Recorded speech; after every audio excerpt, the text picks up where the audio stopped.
नमस्कार साथियों। 1857 की क्रांति के समय अजमेर, जो कि अंग्रेजों का प्रमुख केंद्र था पूरे राजपुताने में, 57 की क्रांति के समय में जब क्रांति भड़की तो अंग्रेजों का जो सबसे महत्वपूर्ण टास्क था वो ये था कि अजमेर को सुरक्षित किया जाए। ऐसा क्यों? क्योंकि अजमेर का जो है वो क्या कहते हैं, अकबर का जो किला है, मैगजीन दुर्ग है, वो अंग्रेजों का शस्त्रागार भी था, अंग्रेजों का खजाना भी वहां पड़ा हुआ था अजमेर में। तो यानी कि कुल मिला के अंग्रेजों की सत्ता का प्रमुख केंद्र राजस्थान में अजमेर था। इसलिए अंग्रेज चाहते थे कि साहब अजमेर की रक्षा जो है वो भली भांति हो पाए। इससे पहले हम बात करें कि 1857 के समय राजपुताना का नियंत्रण, राजपुताने का नियंत्रण, राजपुताने का राजपुताने का नियंत्रण, अंग्रेजों द्वारा राजपुताने का जो नियंत्रण है, मतलब कि अंग्रेजों की तरफ से राजपुताने का नियंत्रण जो है उत्तर पश्चिम उत्तर पश्चिम उत्तर पश्चिम प्रांत उत्तर पश्चिम प्रांत के लेफ्टिनेंट गवर्नर कॉल्विन के हाथ में था। किसके हाथ में था? लेफ्टिनेंट गवर्नर कॉल्विन, जो कि उत्तर पश्चिम प्रांत के क्या थे, लेफ्टिनेंट गवर्नर थे। और इसका जो मुख्यालय था, ये मुख्यालय था आगरा। मुख्यालय आगरा। ये अपने एग्जाम पॉइंट ऑफ व्यू से भी बहुत इंपॉर्टेंट फैक्ट है ना। राजपुताने का प्रशासनिक नियंत्रण की बात करें तो लेफ्टिनेंट गवर्नर कॉल्विन के हाथ में था। एंड लॉ एंड ऑर्डर की बात करें, सुरक्षा व्यवस्था की बात करें, तो राजपुताने की सुरक्षा व्यवस्था की जो जिम्मेदारी थी वो थी एजीजी की, एजेंट टू गवर्नर जनरल। ठीक है, जो था जॉर्ज पैट्रिक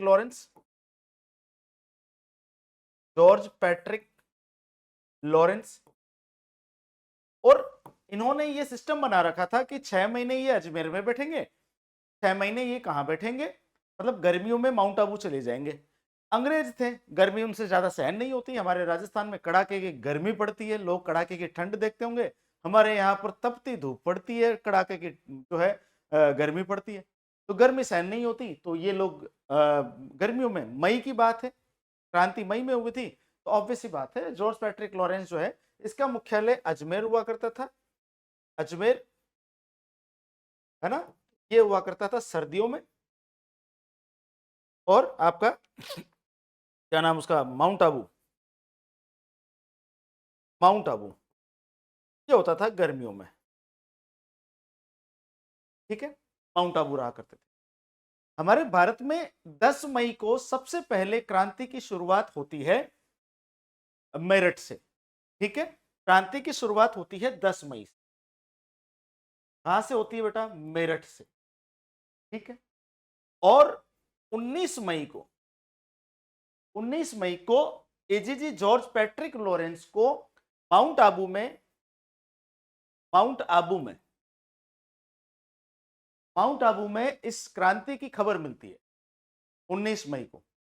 10 मई को मेरठ में शुरू हो जाती है क्रांति, और मेरठ की इस क्रांति की खबर 19 मई को माउंट आबू में किसको मिलती है? जॉर्ज पैट्रिक लॉरेंस को मिलती है। 23 मई को 23 मई को जॉर्ज पैट्रिक लॉरेंस राजस्थान की सभी रियासतों के राजाओं को पत्र लिख करके और तैयार रहने के लिए कहता है कि हम उन्हें 1818 की सहायक संधियां याद दिलाता है कि साहब ऐसा हो सकता है कि कल को चल करके हमारे खिलाफ विरोध हो, विद्रोह हो। आप लोगों को उन संधियों की शर्तें याद रखते हुए हमारा साथ देना है, हमारे प्रति वफादार बने रहना है। ठीक है, इसके बाद में यह माना जाता है कि सबसे पहले इसने एक काम किया, अजमेर को सुरक्षित किया जाए।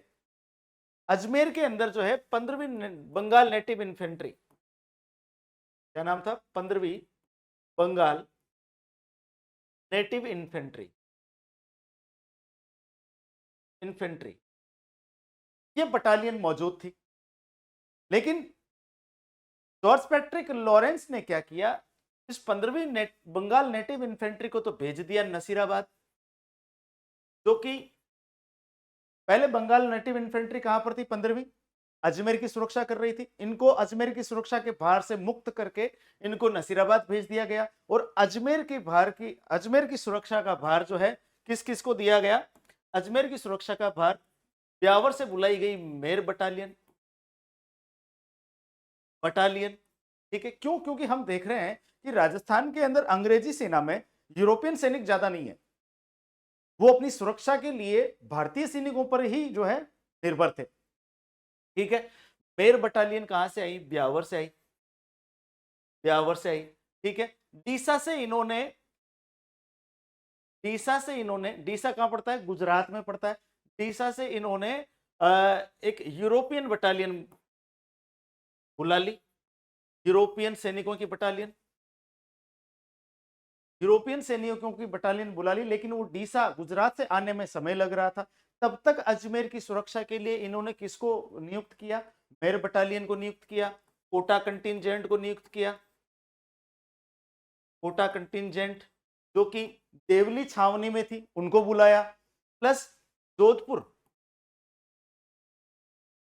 की शाही सेना से कुशल राज सिंघवी, क्या नाम था, कुशल राज सिंघवी, इनके नेतृत्व में एक अश्व घुड़सवार सेना को नियुक्त किया गया। घुड़सवार सेना को अजमेर की रक्षा के लिए क्या किया गया, ये अजमेर की रक्षा के लिए ये सब लोग तैनात हुए, ठीक है ना। मेर बटालियन ब्यावर से, कोटा कंटिंजेंट आई देवली से, ठीक है, और मारवाड़ से, जोधपुर की शाही सेना से कुशल राज सिंघवी अश्वारोही सेना लेकर के अजमेर की सुरक्षा के लिए वहां पर इकट्ठे हो गए। क्यों? क्योंकि डीसा से एक बहुत बड़ी यूरोपियन बटालियन अजमेर की सुरक्षा के लिए बुलाई गई थी, लेकिन वो पहुंची नहीं थी, है ना। तो अब जो है ये जो 15वीं नेटिव इन्फेंट्री है, 15 NI, 15वीं जो नेटिव इन्फेंट्री है, इनके अंदर जो है इस बात की शंका गहरा गई कि साहब ये एजीजी हम पर विश्वास नहीं करता, क्या अजमेर की रक्षा हम नहीं कर सकते थे? हमको हटा करके मेर बटालियन को बुलाया, कोटा कंटिंजेंट को बुलाया, डीसा से बुला रहे हो, मतलब तुमको हमारे पर विश्वास नहीं है। इसीलिए ये मेन कारण था कि 15वीं नेटिव इन्फेंट्री ने नसीराबाद से राजस्थान के अंदर क्रांति की शुरुआत हो गई। हमारे राजस्थान में 28 मई 1857 को नसीराबाद से क्रांति का शुभारंभ होता है और वो करती है 15वीं नेटिव इन्फेंट्री। और उसके पीछे रीजन यही था कि गवर्नर जनरल जो थे, AGG agent to governor general था जॉर्ज पैट्रिक लॉरेंस, उसने अविश्वास जताया 15वीं नेटिव इन्फेंट्री पर, क्योंकि 15वीं native infantry Bengal native infantry इसका पूरा नाम है और इसके अंदर सबसे ज्यादा सैनिक मेरठ के निवासी थे, अवध के निवासी थे, अवध साइड के सैनिक ज्यादा थे। उसे ये लगा कि मेरठ में हो चुका है तो इनके भाईबंद इधर भी मैसेज कर देंगे और ये बलवा कर देंगे, अजमेर की सुरक्षा जरूरी है, इसलिए इसने वहां से हटा करके इनको नसीराबाद किया। उन्होंने नसीराबाद के अंदर तोड़फोड़ मचा दी थी, कर्नल न्यूबरी और स्पॉटिसवुड को मार दिया था और मार करके दिल्ली की तरफ कूच कर गए थे। ये बात है 28 मई की। और नसीराबाद के बाद में और अन्य जो छावनियां हैं उनमें भी किस प्रकार से क्रांति फैलती है, इनकी बातें हम अगले वीडियोस में करेंगे। कुछ इंपॉर्टेंट फैक्ट आप लोगों के सामने रखे जाएंगे जो शायद अब तक नहीं पता थे, उनको भी उजागर किया जाएगा। तो आज के लिए इतना ही काफी साथियों, नमस्कार।